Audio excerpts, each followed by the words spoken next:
बंद करो। सब कुछ हर्षित के हाथ में है ना। अब जरा देखो, अब कंक्रीट एग्जांपल के क्वेश्चन आंसर देखो। ये तुम्हें मालूम है कि ये पार्क किसका था, गार्डन, और कौन देखने आया था?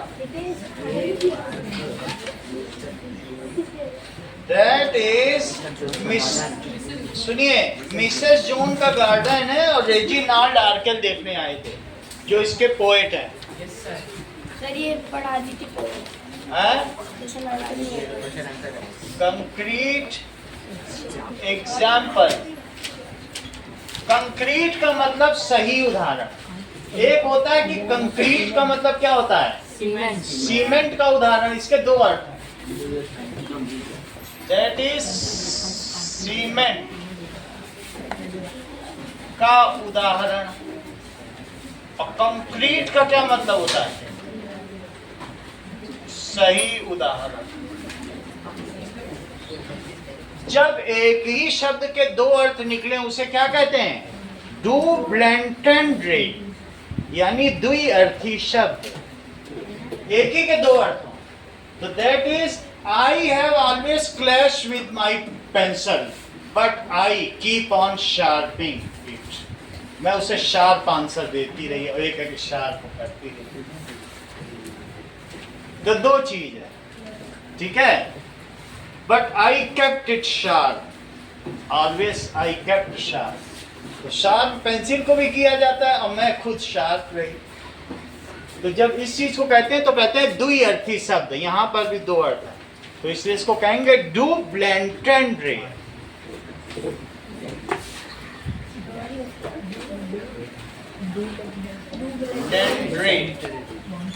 दैट इज, कभी भी तुम देखोगे तो स्वरित जब बोलेगा तो उसके दो अर्थ निकलेंगे। अब तो ये चालाकी से बोलता है, द्विअर्थी। कुछ लोग नोट भी करते हैं जब वो बोलता है तो डायरी में, कुछ लोग सिर्फ सुन के निकलते हैं। तो ऐसे ही मिसेस जॉन ने अपना गार्डन दिखाया, उसमें माइन्यूट थिंग्स थी, सनडायल से और टाइनी प्लांट से ऐसा लगता था कि पिन से लगाया गया। और पथरीले रास्ते थे, कैसा रास्ता था, क्रेजी वे थे। तो उन्होंने पूछा वो अपनी चीज दिखाओ जो तुम्हारे यहाँ एस्टोनी से। उन्होंने कहा अरे आपने तो उस पर पैर रख दिया। चलिए, तो अब ये मिसेस जॉन का जो ये है, तो इसमें एक्सरसाइजेज आएंगी ना। चलो अब इस पर देखो, इफ, ठीक है, नाउ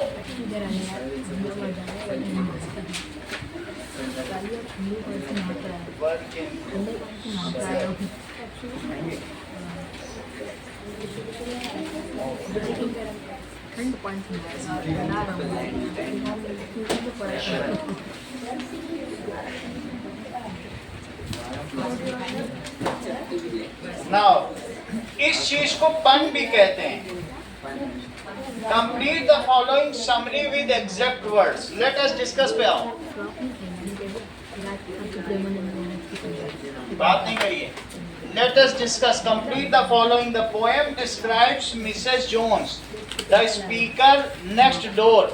इस चीज को पन भी कह सकते हो, जिसके दो अर्थ निकलते हैं उसे क्या कहते हो, पन। The poem describes Mrs. Jones, the speaker next door neighbor, who had a unique garden filled with stones. Filled with stones. Answer पहले का क्या है, stones। दूसरे का आंसर देखो, with crazy path, filled with a peculiar. His garden includes a peculiar, या peculiar path लिखो, crazy मत लिखो, क्योंकि peculiar का मतलब ही crazy होता है। Peculiar path, a pond and a rockery, along with unusual, Mahavir, correct, that is device। उनके पास एक unusual device थी, device लिखना, that she finds charming. Mrs. Jones plants tiny, delicate plants. किससे लगाती थी? Between the stones, which the speaker thinks must be so small that they are planted with a pin ऐसा लगता था pin से लगाए गए हो, इतने छोटे छोटे पौधे हैं. With a pin. One day Mrs. Jones invites the speaker. उन्होंने किसको बुलाया? अब प्रियांशु अपने गार्डन में. आर्कल रेजिनाल्ड बोलो. किसको बुलाया? Reginald आर्कल. So that is to garden. Then they discuss a flower. Sir Pratyush कुछ कह रहे हैं. हाँ बोलो. सर स्कूल में लगे खोया था यस सर, फोर्थ का फ्लावर लिखा है. फोर्थ का फ्लावर लिखा है, थर्ड का संडे लिखा है. संडे ने फोर्थ का मिसेस जॉन प्लांट्स टाइनी. अब इसमें पढ़ो ना. नहीं तो टाइनी किसमें है?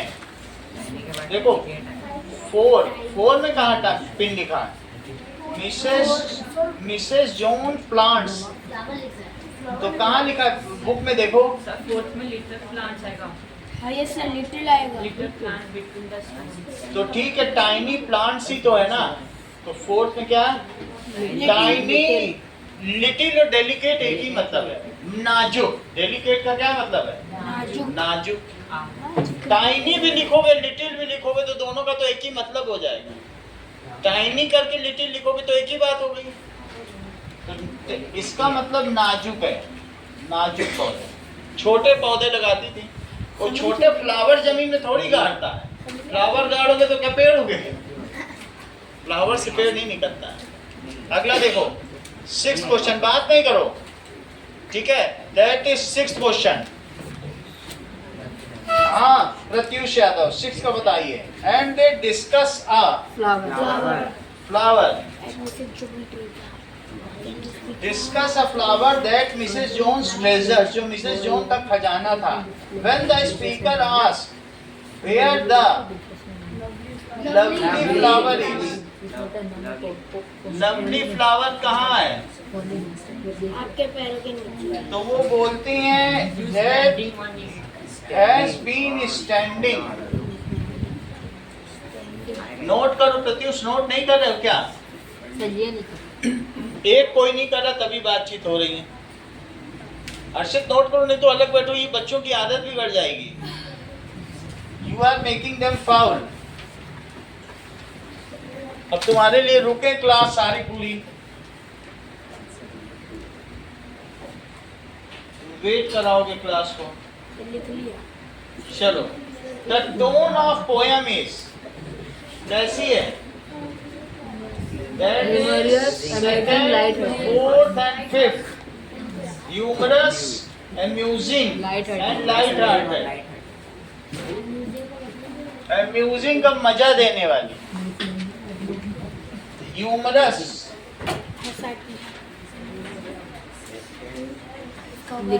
Humorous. Amazing. And light hearted. हल्की फुल्की पोयम है.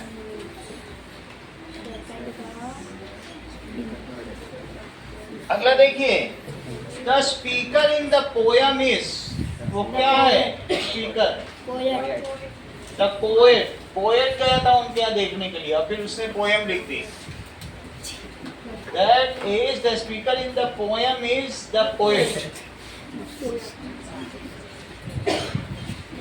And third, the rhyme scheme of poem क्या है? Jones stone pond beyond, device nice.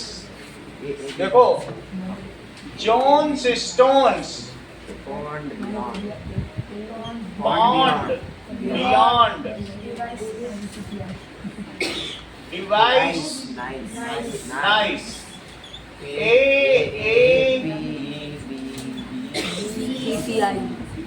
That means AABBCC. First. बात नहीं करो. कोई सेकंड बेंच पे बात कर रहा है. थर्ड, तो शिवांश कर सर ये शिवांश तुम सेकंड बेंच पे मत बैठो। मैं फर्स्ट में बैठा हूँ। सही है। Complete the following sentence by choosing the correct answer. The poet used the word stone in all stanza in order to emphasize her. वो क्या बताना चाहता है? Pride in gardening skills. ये बार बार वो स्टोन की बात करती है मिसेस जोन्स, तो वो प्राइड इन गार्डनिंग स्किल्स को बताना चाहती हैं।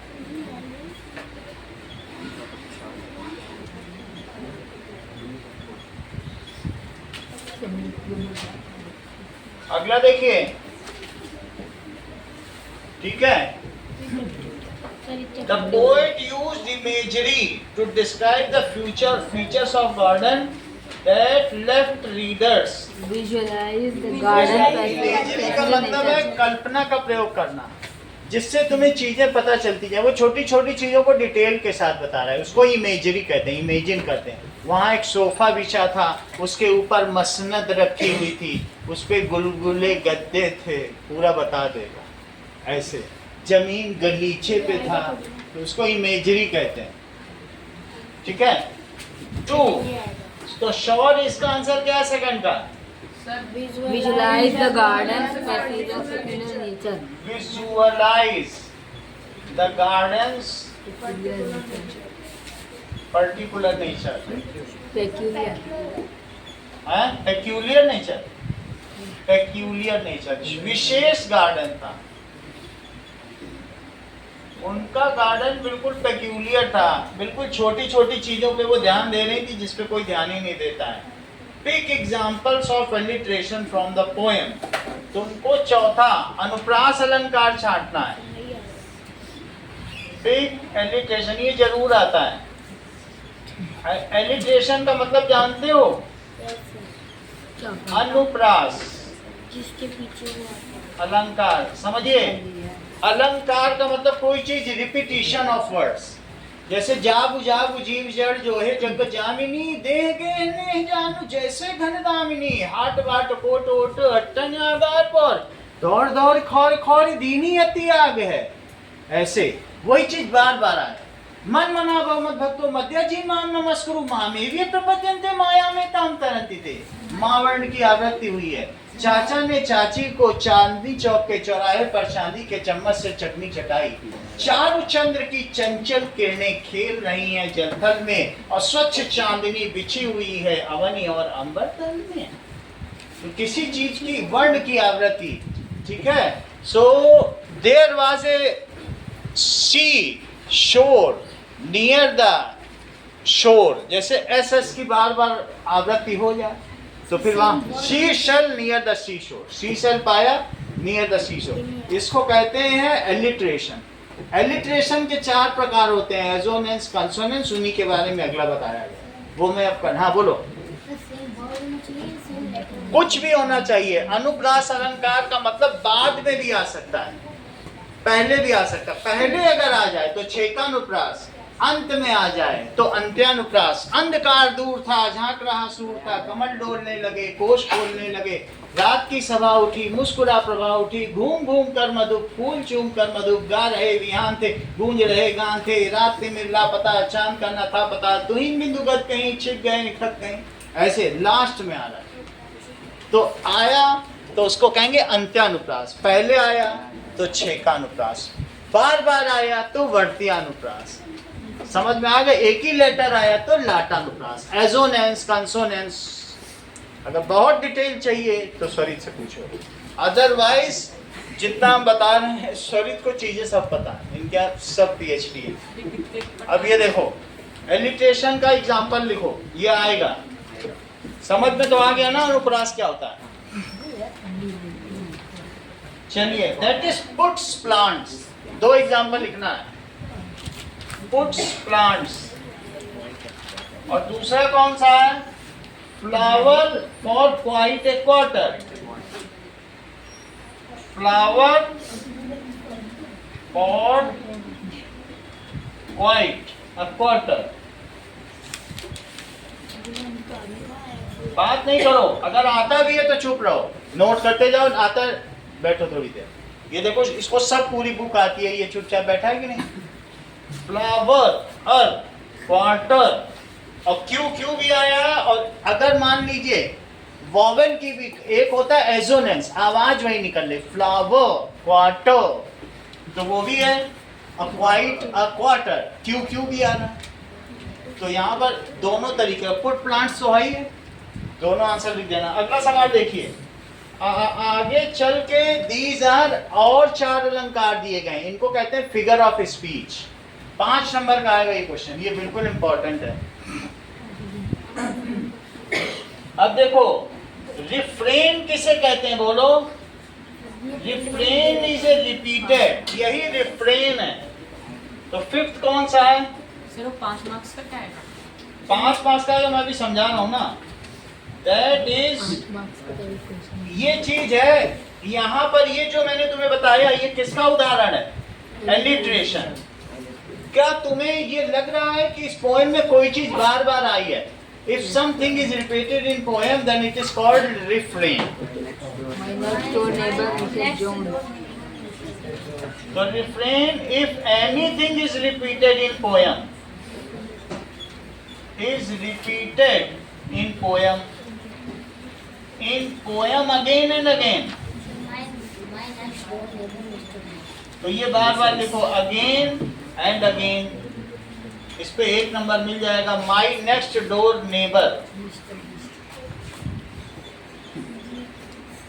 मेरी पड़ोसी, neighbour Mrs zone.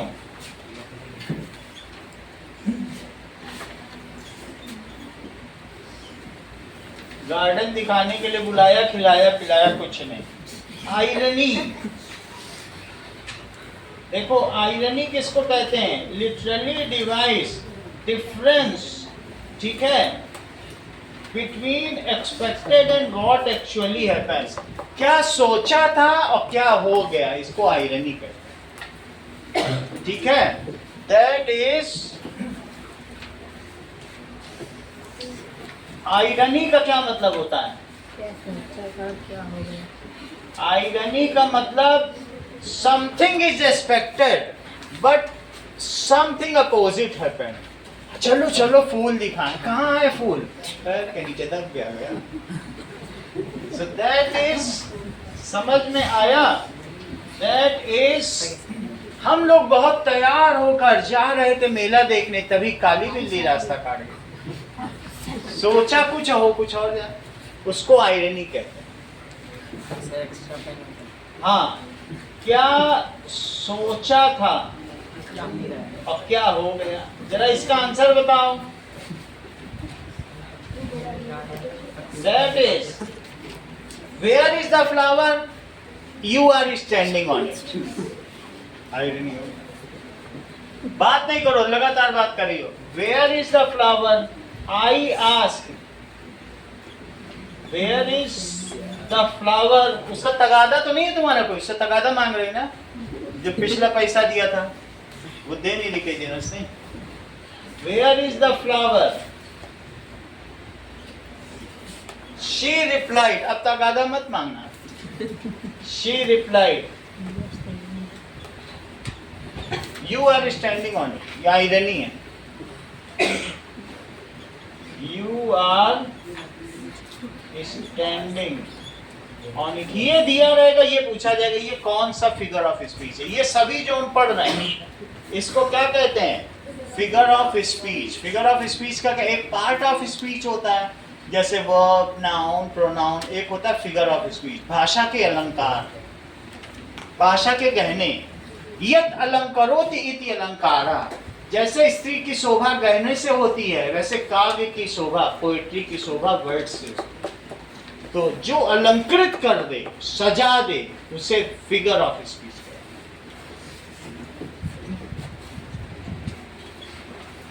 Figure of speech. Aaradhya क्यों घड़ी पहनती है? क्योंकि वो उसमें डैशिंग लगती है। अगला देखो, अगर घड़ी की जगह घड़ा पहने। हाँ, अगला देखिए। Now the word concrete can refer to, घड़ा पहनेगी कैसे? अब तो चिंता की बात, घड़ा बहुत बड़ा होता है। नाउ अब अगला देखिए, that is complete the word. ये मुझे बताओ, the word concrete refer, concrete के तुमको दो मीनिंग बताए थे, क्या क्या होगा? Can refer to the stones and the hard surface. यहाँ पे क्या मतलब है? Stone the stones and the hard surface, ऐसे तो एक ही होता है। ये तो एक ही मतलब हुआ। और देखिए, the title also symbolises that the Mrs Jones clear. तो पहला ये मीनिंग हुआ, दूसरा क्या हुआ? Clear and fixed gardening habit. अगर मैं बिल्कुल सही एग्जांपल दे दूं शिवांश को कि शिवांश ऐसा करो तो वैसा हो जाए, तो क्या ये क्लास में टॉप नहीं कर जाएगा? तो इस तरह कंक्रीट का बिल्कुल सही जगह पे सही निशाना लगाना, उसको कंक्रीट है। तो that is clear and fixed habits gardening. तो दो इसके आंसर है, 1 और 2। कंक्रीट के दो मीनिंग है, दोनों लिख देना। इसको पन कहते हैं, इसे क्या कहेंगे? तुम चाहो तो पन भी कह सकती हो, अनन्या इसको डुप्लेंट टेंडरे कहती है। सर यूनिक लिखवा है सर, हैं? सेकंड के अंदर यूनिक लिखवा है। सेकंड वाले में ना, तो यूनिक लिखा, एक ही मतलब है, क्लियर एंड फिक्स्ड की जगह यूनिक ना कह के अगर हम कहें कंक्रीट का मतलब सही, सही उदाहरण। कंक्रीट एग्जाम्पल का मतलब हमारे जीवन में सत्य और अहिंसा का सही एग्जाम्पल गांधी जी हैं। Gandhi ji is concrete example. अगर तुम कहो नेहरू जी या राहुल गांधी, तो वो कंक्रीट है। राहुल क्या सत्य अहिंसा क्या? कंक्रीट का मतलब वही चीज जो जहां आनी चाहिए। अब अगला देखो, दैट इज 8th। देखिए Aarav Raj, a title a concrete example. क्या इसमें लिटरल और सिंबल दोनों ही चीजें मौजूद हैं? इसको मेटाफर कहते हैं। क्या कहते हैं? मेटाफर। मेटाफर का क्या मतलब है? ये देखो, ऊंचे घोर मंदिर के अंदर रहन वाली ऊंचे घोर मंदिर के अंदर रहती हैं, और नगन चढ़ाती थी सो नगन चढ़ाती हैं, 3 बेर खाती थी सो 3 बेर खाती हैं। शिवाजी की स्त्रियां, जब औरंगजेब ने उनका महल जीत लिया, तो वो मंदिरों में रहने वाली, महलों में, अब वो मंदिरों में रह रही, जंगल में डुलाई डुलाई फिर रही, मारी मारी फिर रही। जो नगन जड़ाती थी, क्या उंगलियों में नग जड़ाया करती थी, सो नगन जड़ाती। अब उनके पास पहनने के लिए वस्त्र नहीं, 3 बेर खाती थी, 3 बार खाना खाती थी, सो 3 बेर खाती, 3 बेर खाती थी सो 3 बेर खाती हैं। भारतेंदु हरिश्चंद्र की कविता है। और ऊंचे घोर मंदिर के अंदर रहने वाली, मेटाफोरिकल, दो अर्थ निकल।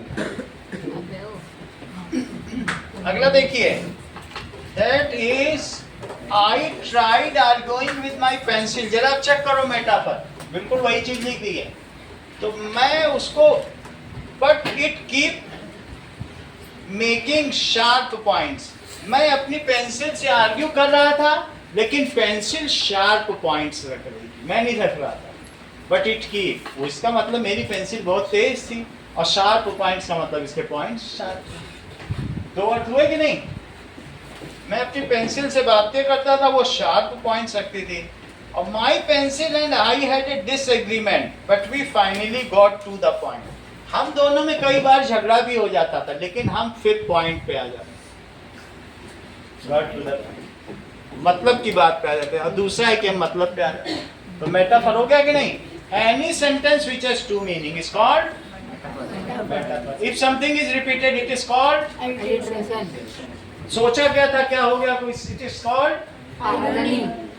तुम थोड़ा लेट बोल रही हो, पहले बोल रहा है, ठीक है कि नहीं? अब जरा देखो, व्हाट इज रिफ्रेन? तुम सिर्फ बैठे हो, बस उतार रहे हो। और जब जिस दिन आए थे उस दिन क्लास के टॉपर थे, अभी तुम रिफ्रेन नहीं बता पाते। इससे पूछो, हर चीज जानती है। क्या खाती होगी? काजू? चलो, बादाम ही खाती होगी। अब अगला देखो।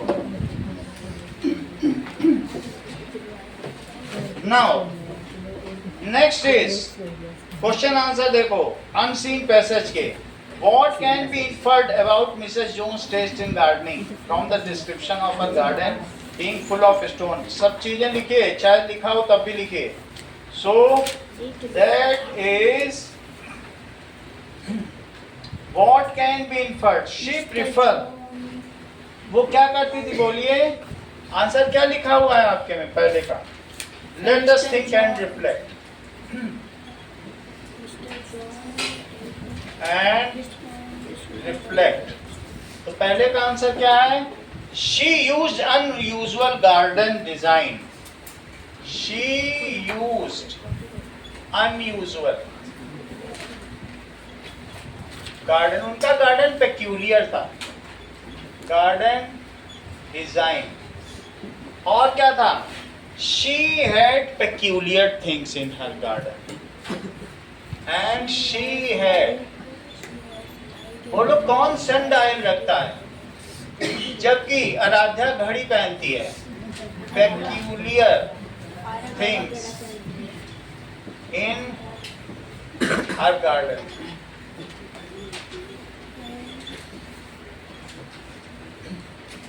देखिए, identify whether the statement is true और false. Ishita, the garden serves as a mean to reveal more about Mrs Jones herself.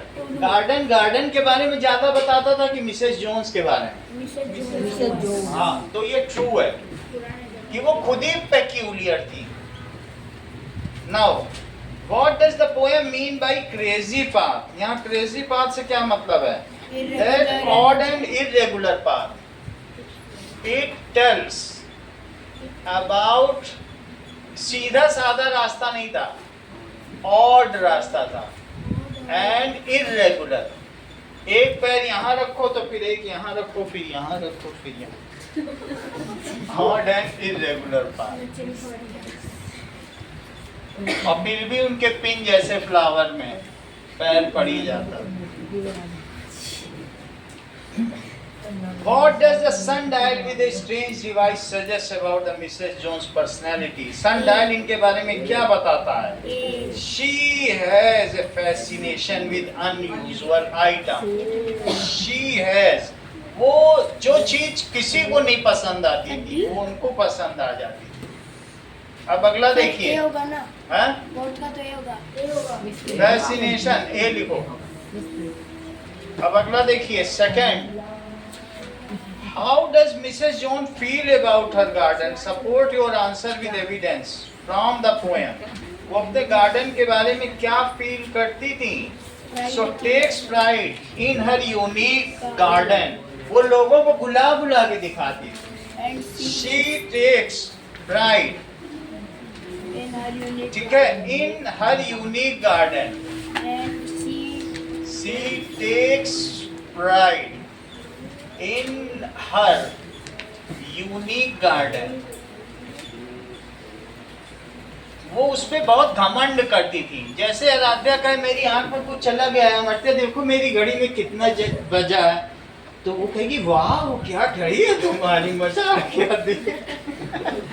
तो वो सबको दिखाती है अपनी घड़ी, जरा देखो मेरी घड़ी में कितना समय हो रहा है. तो इसी तरीके से मिसेस जोन, कहाँ गई तुम्हारी घड़ी, उतारी थी क्या? अरे मैं जस्ट मिसेस जोन्स की बात कर रहा था, तुमने तो घड़ी ही उतार दी. अगला देखो. अब जरा देखो, शी क्या करती थी? Takes pride in her unique garden. वो उस पे घमंड करती थी. सेकंड देखो, मेरी थोड़ी मजाक की आदत है तो तुम लोगों भी मजाक लिया करो. अब अगला देखो. Now why do you think the speaker describes the plants as being so small that it is placed with pins? तो ऐसे वो क्यों कहता था? The second answer, the plants are so little that it is hardly visible. Sir इसका इतना ही होगा. और भी लिख लो. Pride in her unique garden, उसमें उनको घमंड था. क्यों वो करती थी? With evidence, कुछ एविडेंस भी बताओ. She takes beauty in tiny elements. See, she's.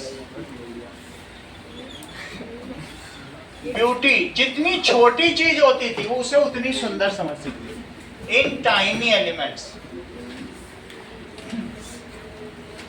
उनको गोभी का फूल पसंद नहीं आता था, गुलाब का फूल पसंद। बताइए कोई बात है?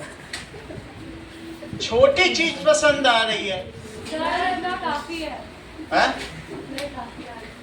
इतना काफी कर लोगे खुद? बस रंग छोटे दिखाओ।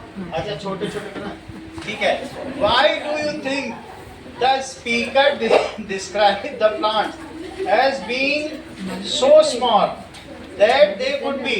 स्पीकर ये क्यों कह रहा है कि plants so small थे? Plants are so little that it could be hardly seen, और वो उसको दिखा रही हैं।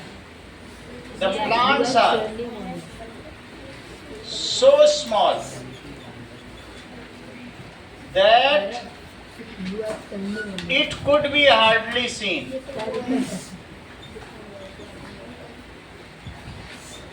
जिसको देखा ना जा सके, इतनी छोटे plant. Why do we get to know? What do we get to know about Mrs. Jones based on her gardening style and her interaction with the speaker? इससे तुम्हें क्या पता चलता है मिसेस जोन्स कैसी थी? क्या Mrs Jones was detail oriented? Mrs Jones कैसी थी? छोटी छोटी चीजों में was detail oriented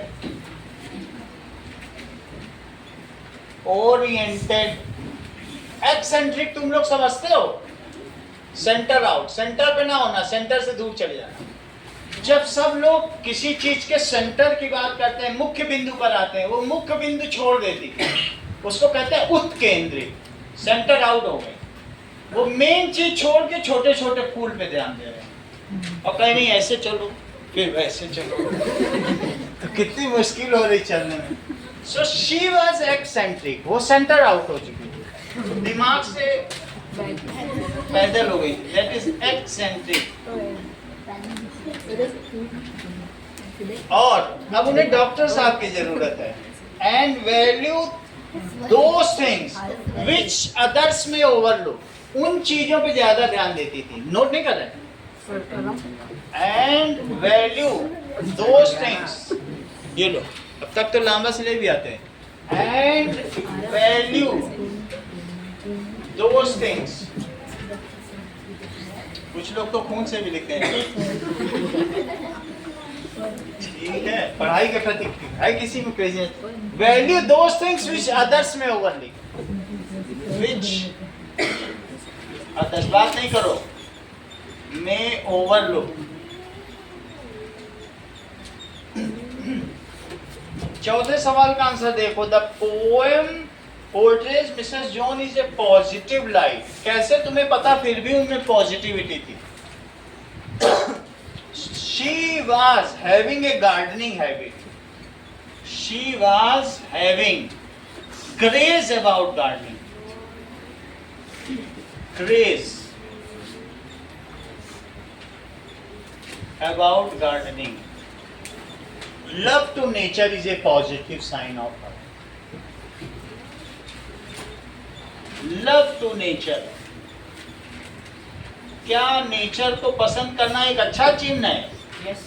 Positive sign of her character.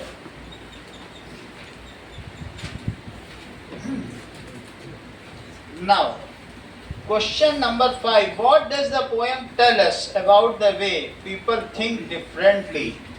तो people find different in different things, beauty in different things, and जबकि वो क्या करती थी?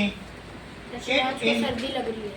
नहीं लग रही। It encourages respecting varied value, but she, इससे पता चलता है सर्दी लग रही तो बढ़ा दें। तो बढ़ाएंगे ना, एसी का टेम्परेचर बढ़ा देंगे, ये फैन एंड बंद कर दें। नहीं। कुछ हाथ लगा लगा के बताएंगे तो ठंडी होगी। कुछ तो लग ही रहा है तुमको। चलो ये पंखा बंद करें, कुछ तो हो, हंस का कुछ बोला हो। चलो अब देखो AC बंद हुआ। बंद करना है क्या? नहीं बंद कर दिया। और एसी का टेम्परेचर बढ़ाना है? Yes, sir. ठीक है, सर, minus कर। एसी को डीसी बदल देते हैं। अब मजाल नजर लग जाए। देखो, that is what does the poem tell us? क्या हमें अलग अलग आइडिया का सम्मान करना चाहिए कि तुम ये सोचते हो जैसा तुम सोच रहे हो वैसा ही स्वरूप भी सोचे? नहीं, ठीक है। कोई तुम पूरी में पानी भर के खाते हो, वो पानी में पूरी भर के खाए, वो अलग सोचेगा, तो उसमें क्या गलत है? ठीक है, घर में जब मम्मी पूरी बनाती वो पानी भर के खा जाती। अब अगला देखो, दैट फिफ्थ देखिए, बात ना करो, वो कर लेगा। People have varied idea. People कैसे रखते हैं? Some people like one thing while others like other thing. अगर सब एक ही कलर पसंद करते तो फिर तो मॉल में एक ही कलर का कपड़ा बिकता। अदर थिंग, ठीक है। So we should respect varied idea. हमें अलग अलग respect varied idea.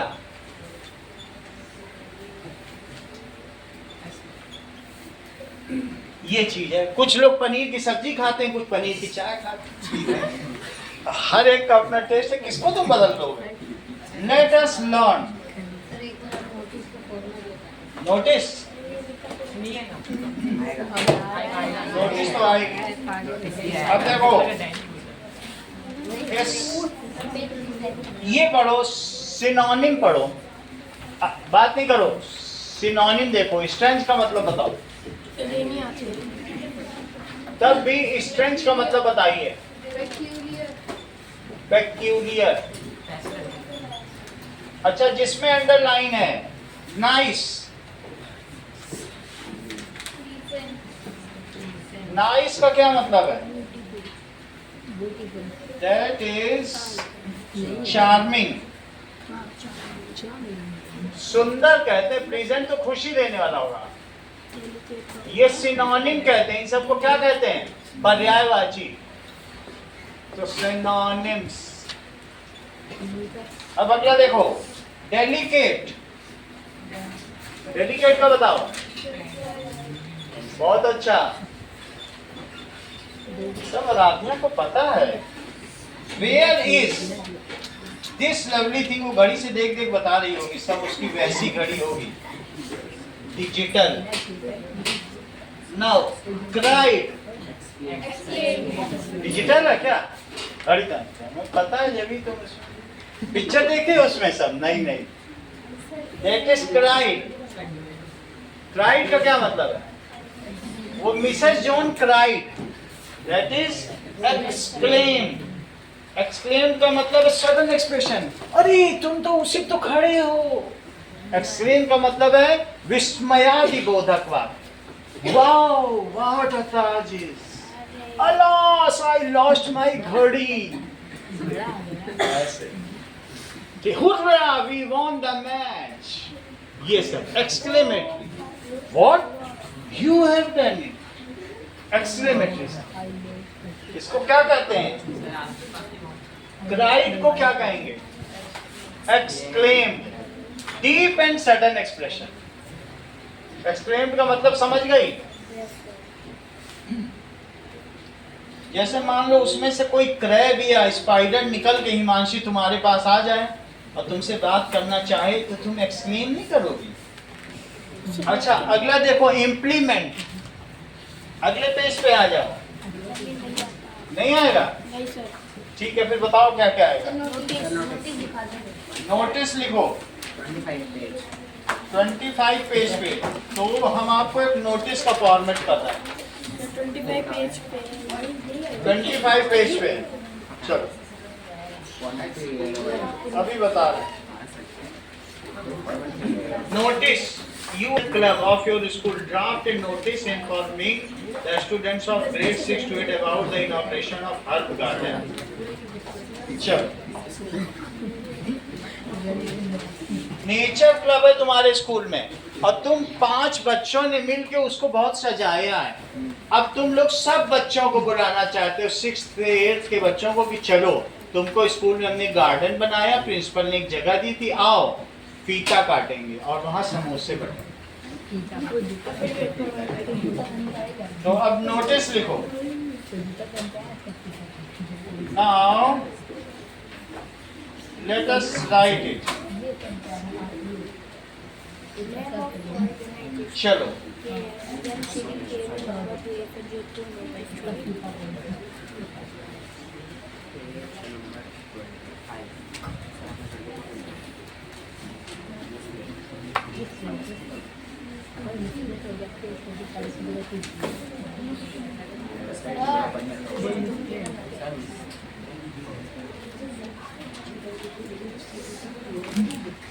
Chapter 2 exercises class 8 in this program.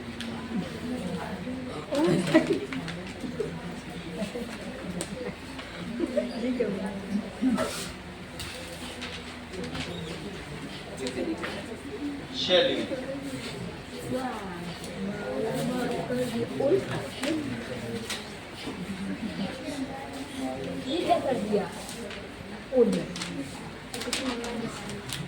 चलो, that is green field public school. सबसे पहले कैसे लिखोगे? जब नोटिस लिखी जाती है एक कैसे बनाया जाता है, नोट करिए। स्कूल का नाम लिखा, जो नाम लिखा है वही करना है। अब अपने हिसाब से लिख दीजिएगा। इसमें स्कूल का नाम नहीं दिया है तो तुम लिखो केवी नंबर 1, केवी नंबर 2, ठीक है, स्कूल। तो ये कैपिटल में लिखना है, केवी नंबर 2 स्कूल। नोट नहीं कर रही हो? ठीक है। और कंघी लेके आया करो, नेचर क्लब। हाँ, कंघी लेके आया करो, करती रहा करो और उसकी घड़ी देखते रहा करो बीच बीच में। Nature club notice. ये 4 लोग मेंबर हैं, इन्होंने बहुत छोटे छोटे पौधे लगाए, प्रिंसिपल ने जगह दी थी। अब ये सबको बुला रहे हैं 6 to 8 के क्लास के बच्चों को, आओ बच्चों आज तुम्हें दिखाएंगे इनॉग्रेशन। नेचर क्लब, ये नेचर क्लब के मेंबर हैं। नोटिस, उन्होंने ना जामुन आम के पेड़ लगाए, मजे से डेली खाते हैं। अब देखो क्या नोटिस लिखा है, 16 मई को नोटिस लिखी गई है। सबसे पहले डेट लिखना, आप लिखिए 27 जुलाई 2026। सबसे पहले लिखोगे, इसके बीच में गैप रहेगा, यहाँ गैप रहेगा। 26 जुलाई 2026 ये लिख दीजिए। Inauguration of school herb garden, यहाँ लिखो इनॉग्रेशन। तो इसके बाद क्या है, टाइटल लिखो, इनॉग्रेट कर रहे हो, इनॉग्रेशन। एक लाइन छोड़ देना, बुक में छोटी है, पता नहीं छोटी नहीं छोटी, ऐसे ही लिख दीजिएगा। इसके बाद यहाँ लिख दीजिएगा inauguration of school herb garden. नहीं छोड़नी, अभी मैं फिर कंफर्म कर दूंगा, आपको वीडियो में दिखा देता हूँ। पहले ऐसे लिख लो, इसमें छूटी नहीं है, बुक में भी नहीं छूटी है, तो इसलिए आगे देखो। The nature club of KV number 1 is we are pleased to inform, we are pleased to inform. जो भी इन लोगों ने नेचर क्लब में अलग से कुछ पैसा नहीं लगाया है, जो छिलके बचते थे महावीर की वही डाल के उसका उन्होंने फर्टिलाइजर बनाया। बहुत ज्यादा पैसे बचाते हुए इन्होंने बहुत अच्छे फूल उगाए हैं। हाँ, तो we are pleased to inform that ये नेचर क्लब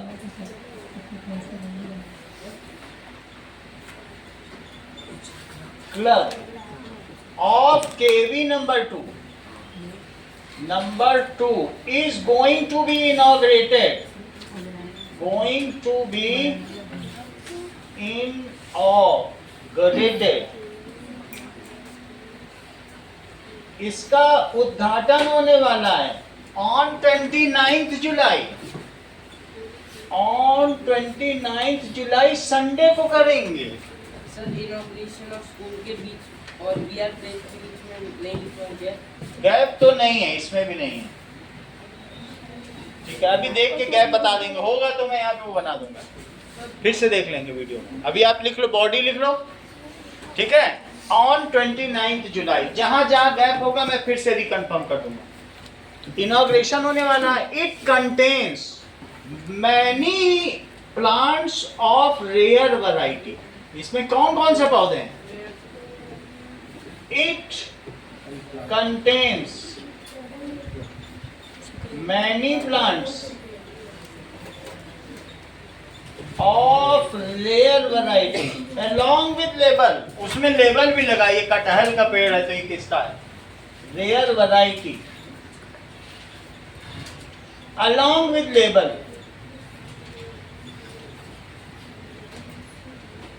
लेबल.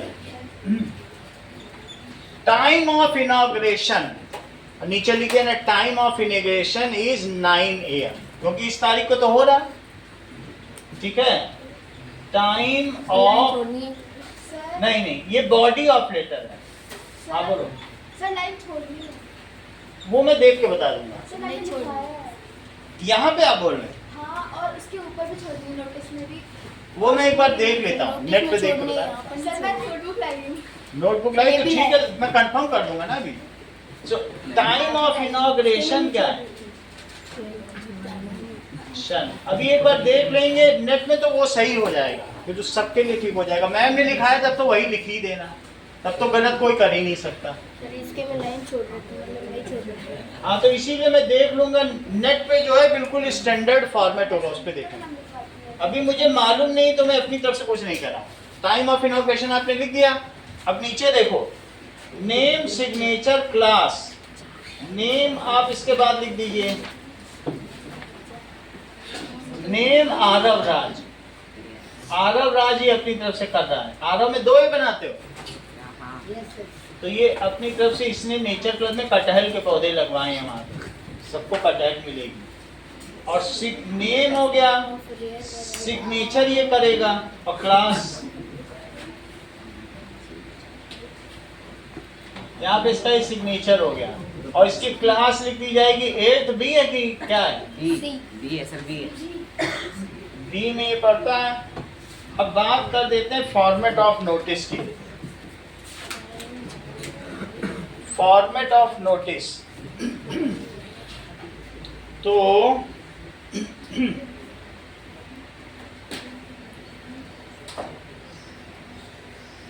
देखो,